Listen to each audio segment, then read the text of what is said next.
Break തനുപൊന്നൂസ് 7.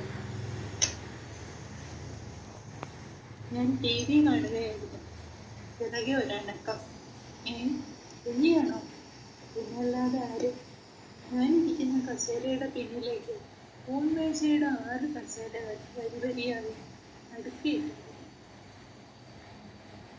അമ്മാമ്മേ, ഈ തുരങ്കത്തിലൂടെയാണ് ഞാൻ അമ്മാമ്മയുടെ അടുത്തെത്തിയത്. കുഞ്ഞു മൊഴിഞ്ഞു. ശരിയാണ്, കസേരകൾ കഴിയിലുള്ളൂ. ഒരു തുരങ്കത്തിലൂടെ എന്ന പോലെ ഇഴഞ്ഞു വന്നു നിൽക്കുന്നു. ഇതാരും മിടുക്കി കുഞ്ഞാണോ? ഞാൻ അവളുടെ കുഞ്ഞു വട്ടത്തലയിലെ കുസൃതി മുറികളിലൂടെ കണ്ണടിച്ച് അഭിമാനിച്ചു. പിറകെ തീവണ്ടിയുടെ 2ാമത്തെ ബോഗിയായി ഒന്നൊന്നും ഇഴഞ്ഞെത്തി. ഹായ്, ഞാനും വന്നമ്മാമേ.